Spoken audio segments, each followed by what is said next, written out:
할렐루야. 사랑하는 대강의 가족 여러분, 오늘 하루도 하나님의 말씀과 동행하는 삶이 되길 소망합니다. 오늘 함께 나눌 하나님의 말씀은 고린도후서 8장 3절에서 5절 말씀입니다. 내가 증언하노니 그들이 힘대로 할 뿐 아니라 힘에 지나도록 자원하여 이 은혜와 성도 섬기는 일에 참여함에 대하여 우리에게 간절히 구하니 우리가 바라던 것뿐 아니라 그들이 먼저 자신을 주께 드리고 또 하나님의 뜻을 따라 우리에게 주었도다. 아멘. 사도 바울은 고린도 교회에서 책망하는 서신을 보냈고 그로 인해 큰 고민이 있었습니다.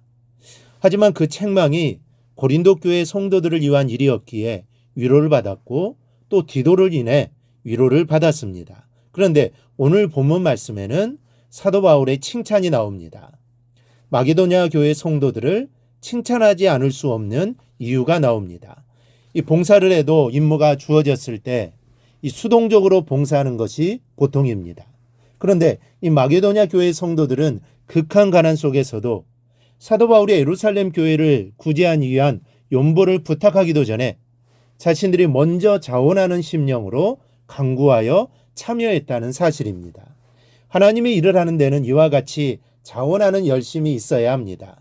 누가 시키기 전에 자신이 먼저 자원하는 심령으로 하나님의 일에 최선을 다한다고 한다면 그는 분명히 하나님의 크신 은혜를 받을 사람이기 때문입니다. 오늘은 왜 우리에게 자원하는 열심이 있어야 하는지 살펴보고자 합니다. 먼저는 자원하는 심령이 있으면 자기 힘보다 더 큰 일을 할 수 있기 때문입니다.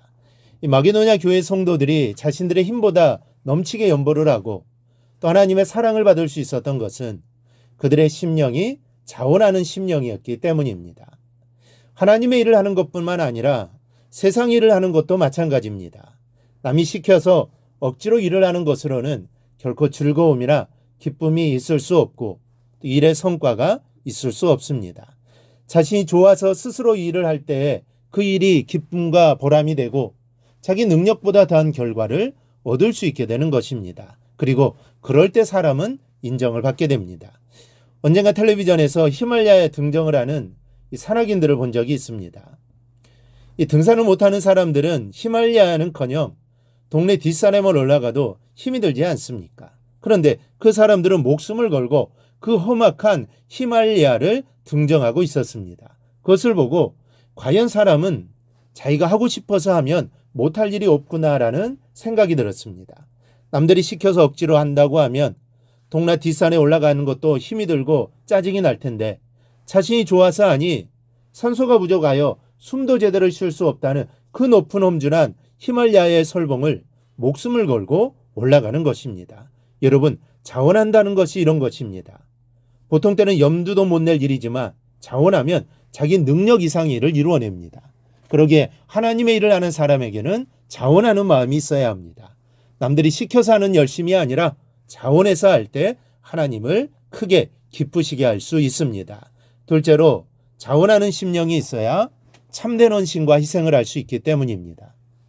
오늘 말씀에 내가 증언하노니 그들이 힘대로 할 뿐 아니라 힘에 지나도록 자원하여 이 은혜와 성도 섬기는 일에 참여함에 대하여 우리에게 간절히 구하니 우리가 바라던 것뿐 아니라 그들이 먼저 자신을 주께 드리고 또 하나님의 뜻을 따라 우리에게 주었도다라고 했습니다.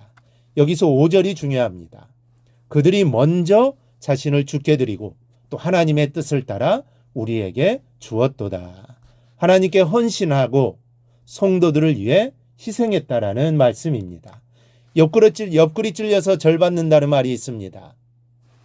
이 절할 마음이 없는 사람에게 억지로 가르쳐서라도 절을 하게 한다는 것인데 이렇게 되면 아니한 것보다는 낫지만 그래도 입맛이 씁쓸한 것을 감출 수는 없습니다. 하나님께 대한 헌신과 사람에 대한 희생 또한 마찬가지입니다. 억지로 눈치 줘서 하게 할 수 있습니다.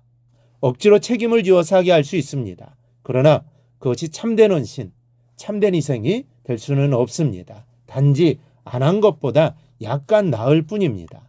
진정한 성도가 되려면 마음이 하나님과 사람을 대하여 자원하는 마음이 있어야 합니다. 그럴 때 무엇을 하든 진심이 되고, 그럴 때 하나님께 드리는 충성은 헌신이요, 사람을 위한 사랑은 온전한 희생이 되는 것입니다. 그럴 때 감동이 있습니다. 여러분, 교회에서 가장 필요한 일꾼들이 어떤 사람들입니까? 세상이 가장 필요로 하는 사람들이 어떤 사람들입니까? 바로 자원하는 심령을 가진 사람들입니다. 교회에도 세상에도 이런 사람이 필요합니다. 이런 성도가 있어야 교회가 하나님의 교회다워지고, 이런 사람이 있어야 세상이 사람 살만한 곳이 되는 것입니다. 우리는 이 시간 내 자신을 살펴보십시다. 하나님이 나에게 맡겨주신 헌신의 자리가 있습니까? 또 세상과 가정에서는 어떠합니까? 그리고 무엇보다 내게 맡겨져 있는 하나님의 일과 세상에서의 일에 대해 내게 자원하는 마음이 있습니까? 자원하는 마음으로 할 때 우리는 큰 일을 할 수 있습니다. 자원하는 마음으로 할 때 우리가 하는 일은 하나님께나 사람에게 진심으로 받아들여질 겁니다. 저 여러분에게 이러한 자원하는 마음이 있기를 바랍니다. 하나님의 일에도 세상 일에도 늘 자원하는 마음으로 할 수 있기를 바랍니다. 자원으로 해야 큰 성취를 이룰 수 있습니다. 우리 모두 이 사실을 기억하고 무엇을 하든지 자원하는 마음으로 하여 큰 일을 이루고 하나님을 기쁘시게 해드리기를 주님의 이름으로 축원합니다. 오늘 묵상한 말씀을 굳게 잡고 삶으로 실천하며 살아내는 대강의 모든 성도들이 되기를 축복합니다.